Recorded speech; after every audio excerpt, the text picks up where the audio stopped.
I don't know if any of you guys are familiar with any of our previous work at Digital Eclipse. We did Mega Man Legacy Collection, Disney Afternoon Collection, and Street Fighter 30th. Thank you very much, all 4 of you. Oh, okay, all 12 of you, thank you.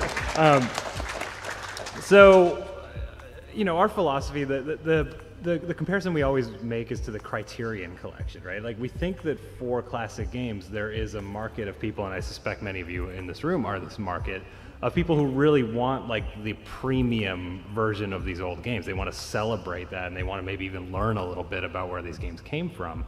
And so for this product in particular, I was really excited to work on this one because these aren't games that are generally well known.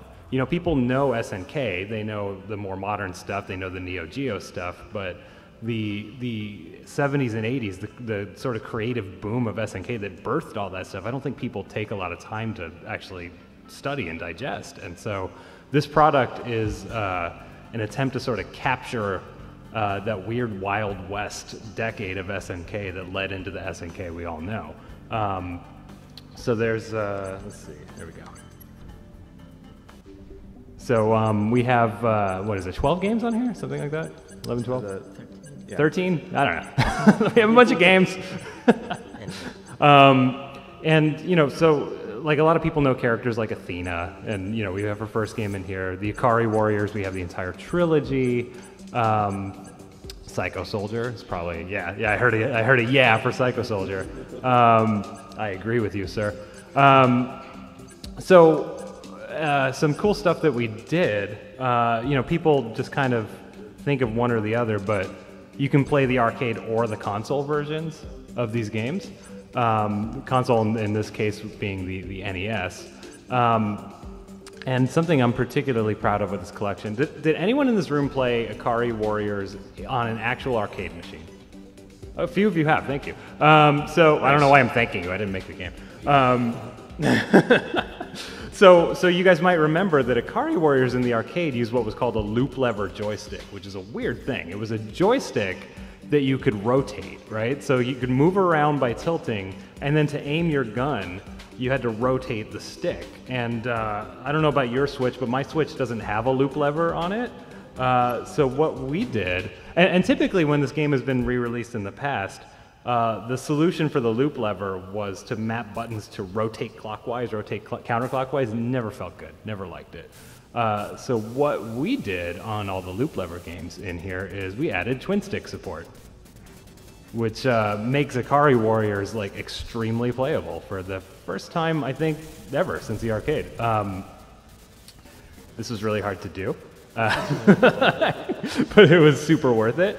And you know, because of this, we focus a lot on the loop lever games. So you guys probably saw Guerrilla War was in there, and Victory Road, which I don't think anyone's really paid much attention to. But like, I honestly believe that a lot of the reasons that people don't know these older SNK games is because they're just hard to play unless you have the original hardware, which, I don't know, does anyone in this room have a... oh, you have? Okay, yeah, sure you do. But, so, you know, we're really happy to make these games, to my mind, actually playable the way they were intended at home for the first time, and actually maybe, I would argue, a little better than they ever were in the arcade. So so we're really proud of that feature. Something else that we added to this that's brand new, and I know a lot of you like Crystalis. I didn't hear any woo. Yeah, there we go. Yeah. So you can play these games if you want, but something new that we added that you can just watch them. You can watch me play. So this is a pre-recorded tool-assisted run of me playing Athena. And you can fast forward, you can skip ahead a bunch, you can rewind, you can pause and frame advance. You want like the perfect screenshot of Athena or something. And you can watch me be way more awesome than an actual human would be because I'm cheating like crazy.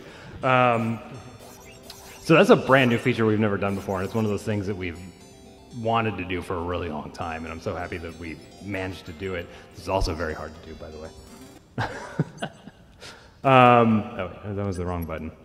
I've played this game before, I promise. So yeah, those are the sort of the new like gameplay features that we added to these games. But something we're known for at Digital Eclipse is our extra features, what we call our museums within these collections. This is something that's really, really important to us because I just don't see this in games very often. The sort of treatment that you would get if you bought like a DVD of a classic film back in the day. You know, you'd get director's commentary, you'd get like the deleted scenes and things like that.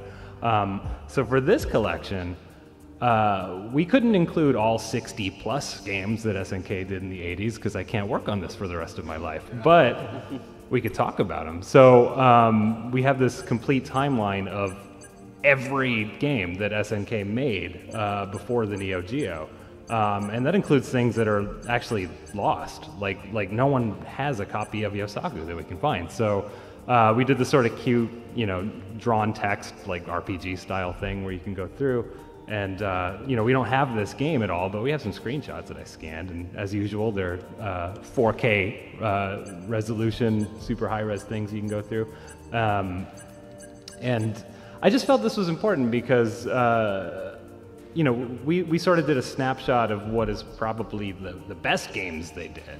But if you actually go through this and read this in order, then you sort of understand the evolution of SNK and all these wild ideas that were happening in the studio at the time, and you sort of see them slowly evolve into the SNK you know, and you know right up until the end where these are sort of Neo Geo-like games, and then you get into the Neo Geo. So you know a lot of these just have let's just blast through these, just tons of screenshots of the games that are.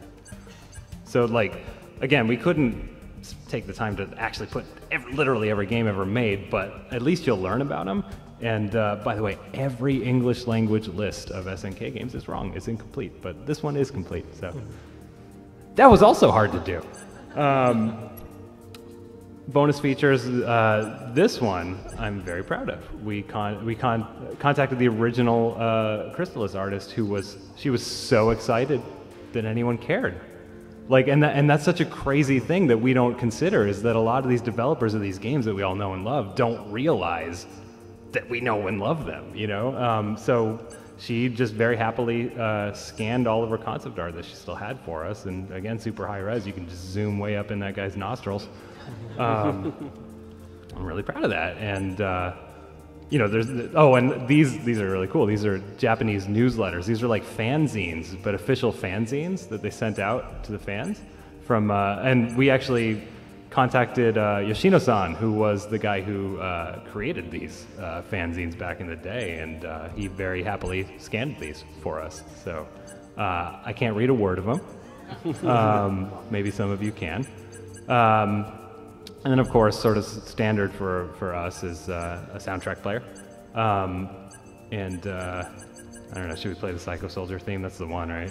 We don't have the English one in here, I'm sorry.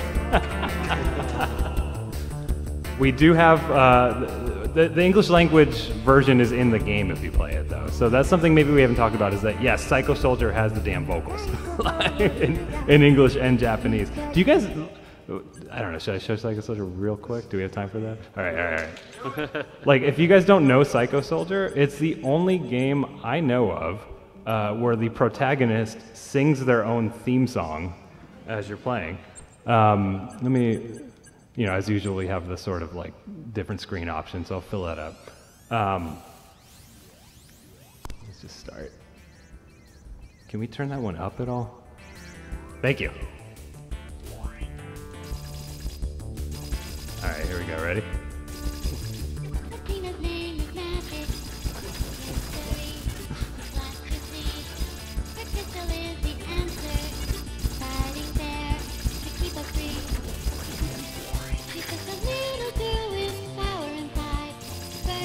You better run if you are bad. Oh, hide if you're bad. Oh, I got the lyric wrong. That's embarrassing. So yeah, that's SNK 40th. And we're coming out, what, November 13th? November 13th, yeah. Cool. I think there's one other feature that you skipped about the watch mode. What about the watch mode? The one little drop in. Which Jumping into the gameplay? Oh, yeah, wow. There's one really there's cool a really feature. killer feature that I didn't show you. Wow, that was hard to do. Oh wait, no, that is the wrong option.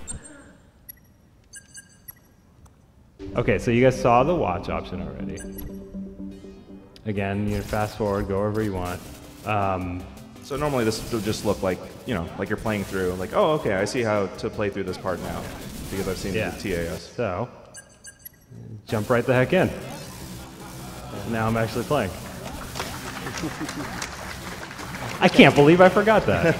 There's so much content in this game. I forgot my feature. It looks like magic to me, but yeah, every game, every playthrough, jump in wherever. It's industry first, right? I'm pretty sure no one's ever done this before. I think we invented this. I don't know. Probably. Cool. So that's SNK 40th. Yeah. At least the version we're shipping.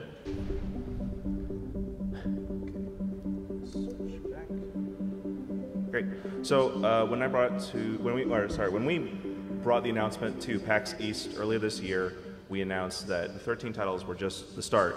And so, again, to reiterate, there will be 10 additional free downloadable titles that will be coming after launch.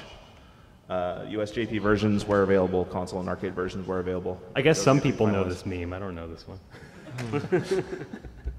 But yeah, and even more exciting, we're going to be announcing here today the first 5 that'll be available. And I'll let Frank talk a little bit about each title. Cool. So this is Sasuke versus Commander. I know a fan favorite in this room, I'm sure, right? Yeah, all right.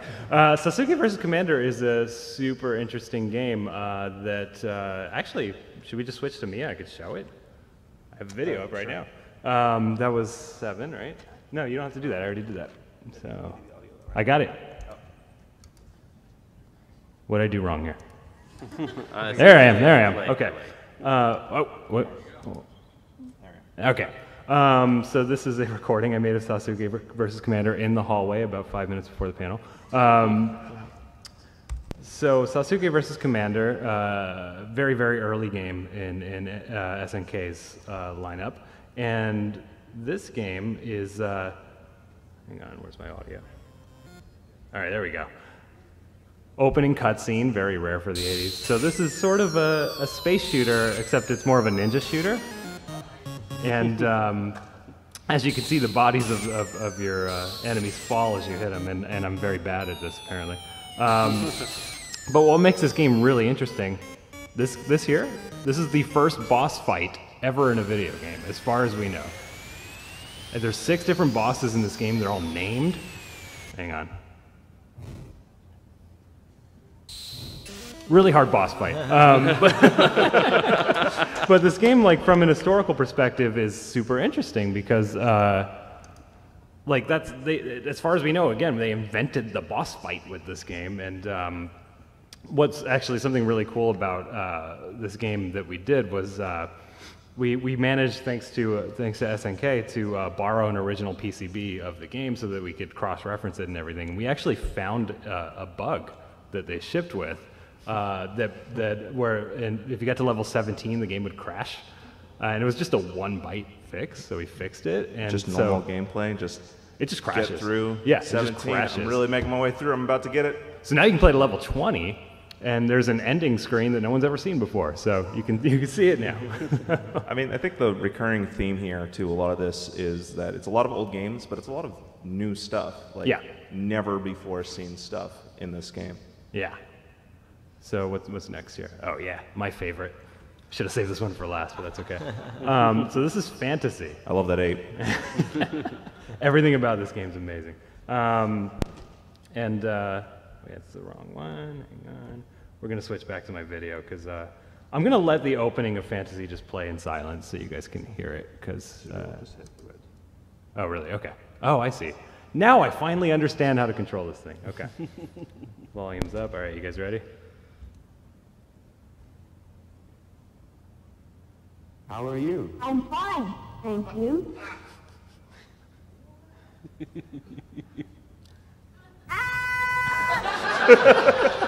So this is Tom and Sherry. Sherry is the love of Tom's life. Look at these stupid clouds. I love them. Sherry has a habit of getting kidnapped. So as you go through this game, you first rescue her from pirates. You can sort of draw their own fire to kill them, which is really cool. Or you can just stab them. You can stab all the pirates. So this game's really interesting because it's like this 6-act narrative structure in 1981 or something. So you rescue Sherry from the pirates, and then a pterodactyl kidnaps her. I love these clouds; they're the best part of the game. So yeah, here we are avoiding pterodactyls and gorillas that throw coconuts at pterodactyls.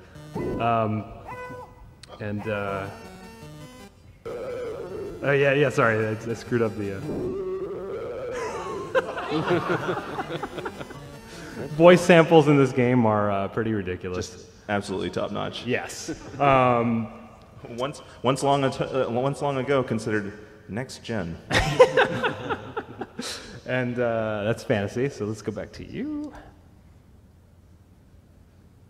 Yeah. All right, cool. Oh, Munchmobile, otherwise known as Joyful Road, Take Me Home, in Japan. Actually, I have a video for this one, too. Joyful Road is, I'm not sure. It's either a game about a sentient car with arms, or it's a game about a sentient car with humans inside that have long arms. But there was a bit of vigorous debate this morning as to whether it was Transformers or cars, and but I'll show you. We'll let you guys decide. So our car friend here, he's a hungry car, and he just eats garbage off the side of the road. But he can dispose of it because he's responsible. But you can also litter if you want. It doesn't matter.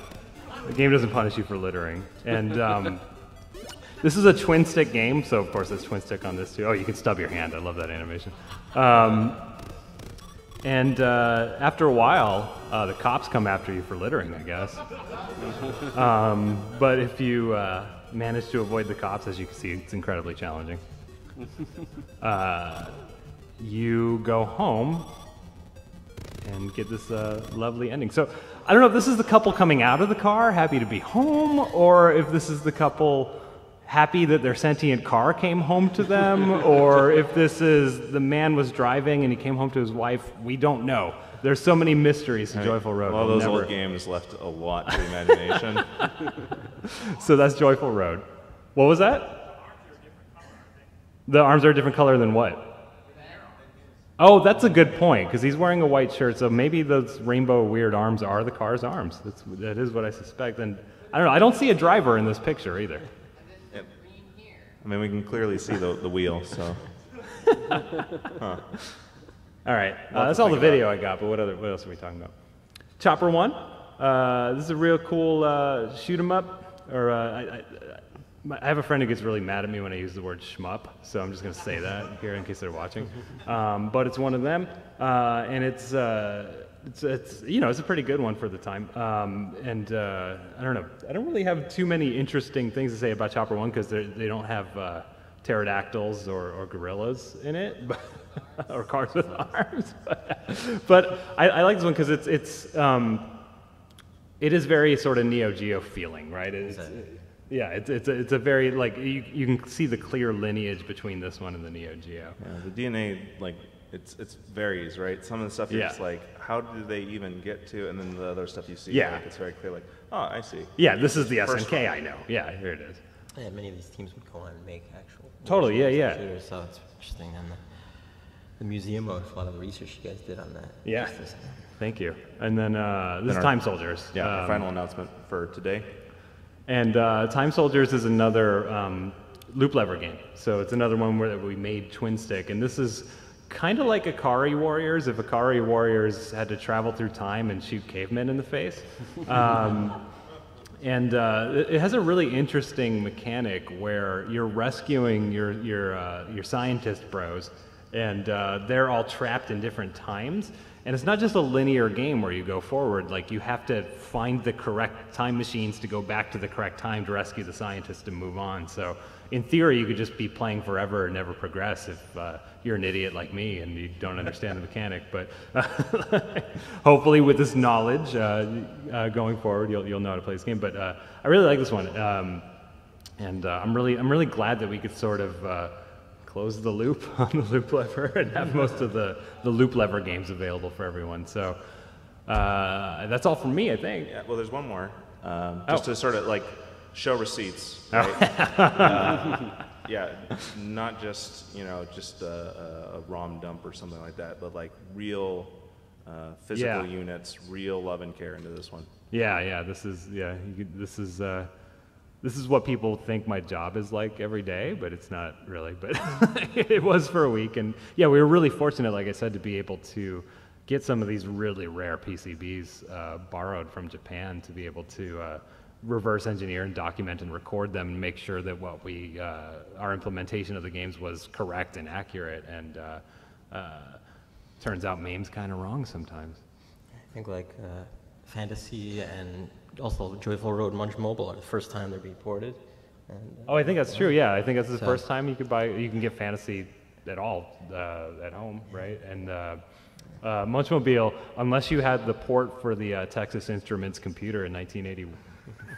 Which, of course, we all had one, right? Yeah, of course. Yeah, I think this is the first time you could get that game at home as well. So kind of running joke too on the project has been that if we waited to the 50th anniversary, 10 more years, a lot of these boards and assets they just wouldn't exist anymore. Yeah. So going to Frank and especially from the video game preservation side, we knew right off the bat this is a great fit for Digital Eclipse. It was. I really like this project. Thank you. So if you've seen our listing on various different store pages and stuff like that, it's been kind of a bit of a nondescript black box with the logo on it. I am very, very happy to be able to announce the key art that'll be part of our cover art. And I think Adam has a little bit more information about this one. Oh yeah, so we're revealing it for the first time today, and it's actually drawn by an ex-colleague who used to work at 80K. We did Tinkle Star Sprites, all the art on that, and you can see a lot of fan service, as Frank said, just all the features, all the bells and whistles. We wanted to make sure from the SNK side that we could support not just on assets, but just some kind of cool fan service. And things like, I think we had a pretty passionate talk, even the color of the hair for certain characters, for like Crystallis with Frank and Brandon, some people that worked on the title. So this is the first of one reveal, and leading up to release date, I think we'll have some. I think it's really cool. It's kind of almost official fan art, but also drawn by somebody who is like right after that period. Right. Yeah, one of the things that's been great on this project is on the museum mode with Frank and Brandon doing all the work on that. This is Brandon Sheffield, by the way, who couldn't be here with us today, but old colleague of mine back in my journalism days, who's about as passionate about this stuff as I am. So. And just so knowledgeable about SNK. Yeah. I think that's been great to work with both of you guys. We have time real quick? Yeah. So I was showing the wrong video for Fantasy. So you guys want to see the ending of Fantasy really quick? It's about as good as the beginning. So in the final stage, Sherry gets kidnapped by tiny helicopters. And you have to trick their own cannon into shooting them. Which is very hard, because, all right, there we go.